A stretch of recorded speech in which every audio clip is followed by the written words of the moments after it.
Hey guys, Lord Naren White here, the Holy Ghost, the one true God. Back with you with the next video in my Line of God's Daily Diary series. As usual, before I discuss what I have achieved since yesterday's Daily Diary video, I want to go ahead and read you a chapter from the Bible. Today, I will be continuing with the second book of the Kings, commonly called the fourth book of the Kings, chapter 1.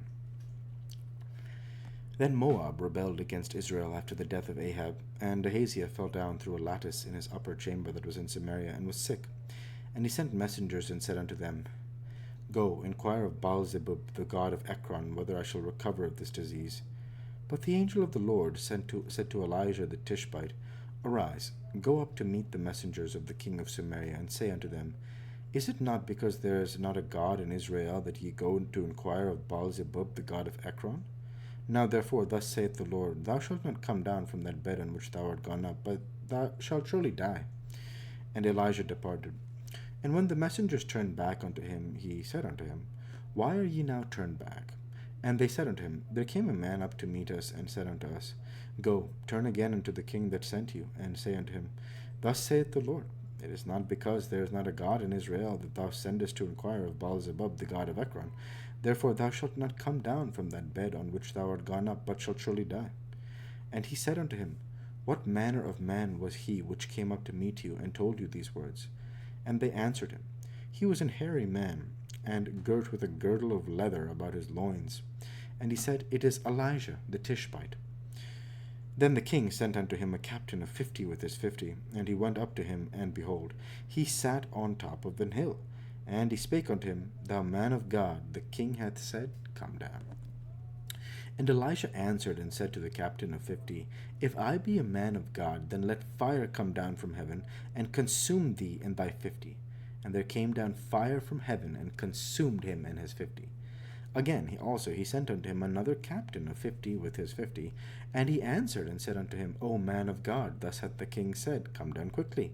And Elijah answered and said unto him, If I be a man of God, let fire come down from heaven, and consume thee and thy 50. And the fire of God came down from heaven, and consumed him and his 50. And he sent again a captain of the third 50 with his 50.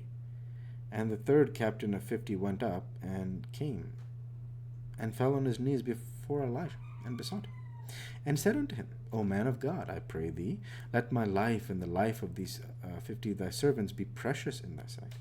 Behold, there came fire down from heaven, and burnt up the 2 captains of the former 50s with their 50s. Therefore let my life now be precious in thy sight. And the angel of the Lord said unto Elijah, Go down with him, be not afraid of him. And he arose and went down with him unto the king. And he said unto him, Thus saith the Lord, Forasmuch as thou hast sent messengers to inquire of Baalzebub the god of Ekron, is it not because there is no God in Israel to inquire of his word? Therefore thou shalt not come down off that bed on which thou art gone up, but shalt surely die. So he died according to the word of the Lord which Elijah had spoken. And Jehoram reigned in his stead, in the 2nd year of Jehoram the son of Jehoshaphat king of Judah, because he had no son. Now the rest of the acts of Ahaziah which he did, are they not written in the book of the Chronicles of the kings of Israel? The word of the Lord. Thanks be to God. I don't want to offer any analysis of this chapter. The chapters have been like super duper just been very interesting, and this chapter is of course very interesting as well. Elijah calling upon God, and the fire comes down. It's very powerful. If he be a man of God, let fire come down, and just kill the 50 and 50 in self-defense, of course.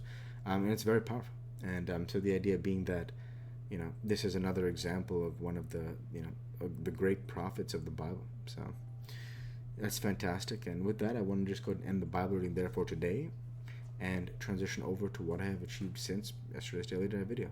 Since yesterday's Daily Dive video, I worked my software engineering job, and I trained my time. With no further achievements since yesterday's Daily Dive video, I want to go ahead and talk about how I've been doing. Things are going well, and I just wanted to say that because of the fact that it's going to be slow and steady for me, and it's just this idea that I've been thinking a lot about how I want to build my people and things like that. And to this day, I have not one child, I have not one adherent to my faith other than me. And the reason why is not because I don't plan on that. The reason is because the role of a king, the role of a leader, is to serve his people. And if I'm not able to serve my people in the way that I want, I don't want to do that yet. And I know it sounds kind of silly. It's that in some way, I also have goals that I want to achieve that come before this idea of just doing something because it's popular to say.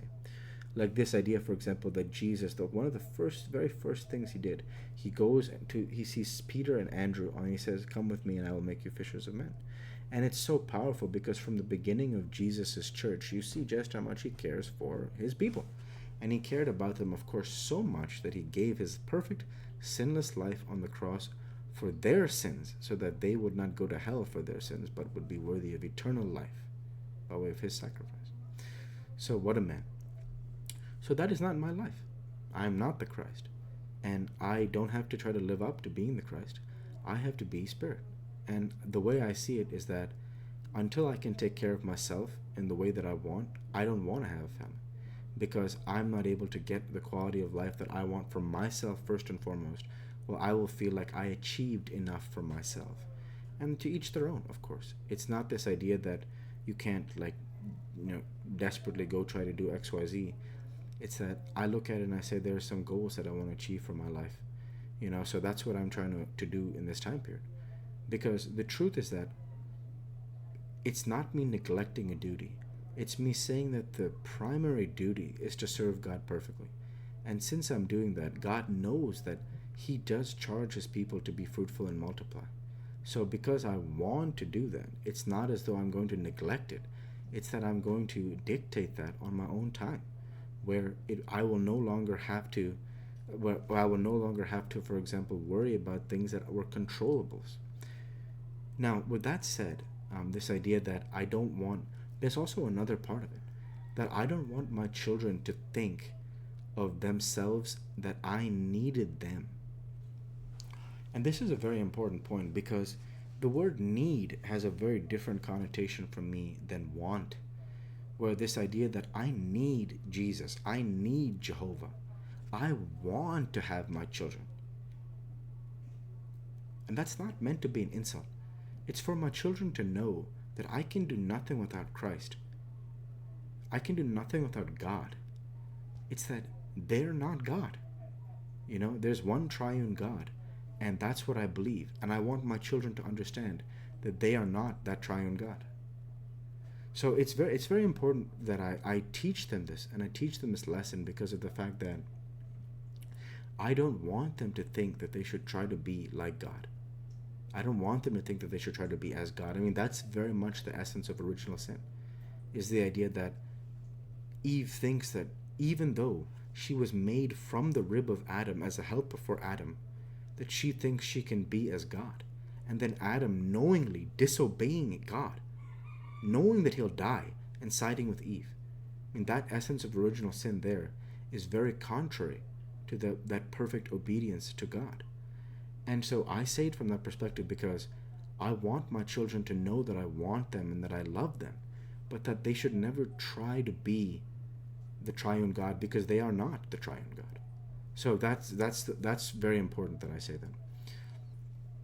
So with that, it's that idea that it's like, if when you look at, for example, in the stories with David in the book of Gideon, in the book of Judges, the story of Gideon, God tells Gideon and David, the victory will come by way of God, and however that manifests will manifest that way. So I'm looking at it and I'm saying that I am, interested in making that happen that way because God is the one who can make those things happen, and by falling in line with that, it will give me the best options and best path for my family. So yeah, that's what I've been thinking about. It's just that idea that I don't want my children to think that they're the special snowflake that, oh, they're the son of the Spirit and that justifies even one sin. Absolutely not. No sin is justifiable. And, whether that's as straightforward as unbelief or that's something else entirely, it is what it is. So I want them to to grasp the importance of the difference that I need the triune God and I want them, and that's that idea. So yeah. So with that, I'll go ahead and end the Bible reading there for today, and transition over to what I have achieved since yesterday's daily. Oh, I mentioned that, yeah. So with that, I want to go ahead and say thank you for watching, and I hope you enjoyed. Please like, comment, and subscribe, as it greatly helps the channel. Light be with you all. Take care. Thanks again.